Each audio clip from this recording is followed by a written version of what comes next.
everything happens for a reason. So yeah, you got to step back and kind of wait for that reason to come to light.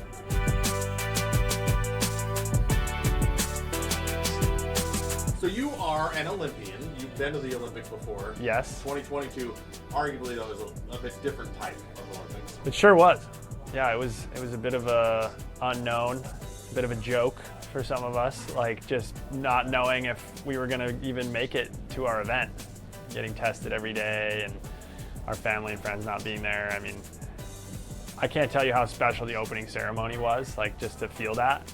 But the rest of it was a lot of like waiting inside, like, oh man. Yeah.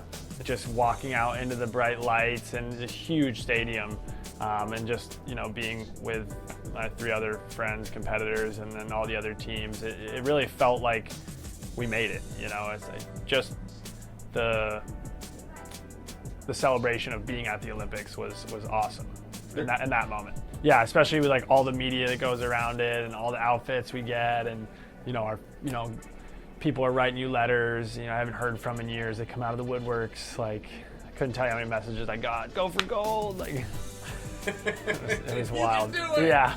A lot of support. It's awesome. A lot of support. Yeah, and it's crazy the effect it has on anybody you've ever met, and I really appreciate that side of it too.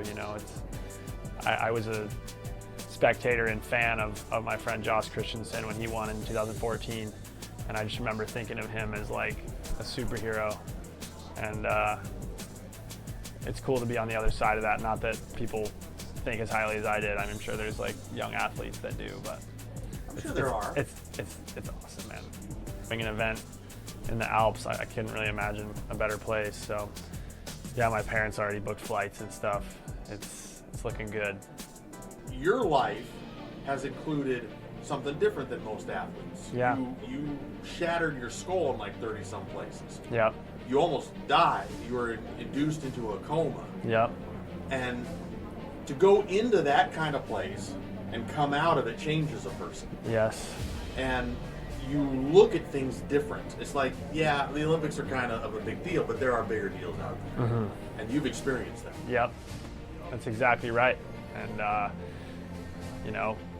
going through something that traumatic and almost life-changing, I felt like I was just so lucky to even breathe another breath. I came out, yeah, like you said, enjoying just every day. So, everything's a bonus, everything's icing on the cake at this point.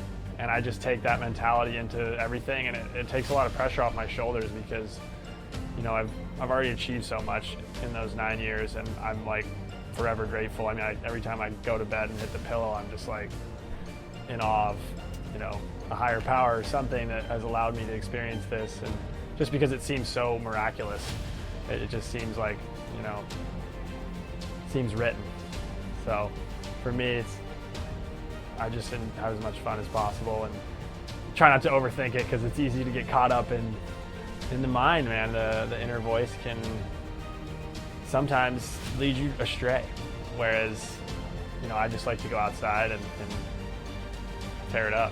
So just have some fun. Yeah, just have fun and share that with friends and fam, and our team is awesome. So just like put in music and just laugh my way to the podium. It's kind of the vibe. Yeah, literally, like whatever. It could be the comes. podium, might not. Might not be. All good. Yeah. And I learned that in the 2018 Olympics when I tore my shoulder out right before, and I didn't go. I couldn't go to the Olympics, and it crushed me because I was like destined that it was going to be my time. And so I just don't put that much weight on anything because of, if the inverse does happen, I don't want to be totally depressed or anything. So yeah, enjoying the whole process, man. Everything happens for a reason. So yeah, you got to step back and kind of wait for that reason to come to light. What do you have for your home screen on it, I wonder? Alaska, baby. That's a face I skied a couple years ago in Haines. Yeah, it's Southeast Alaska.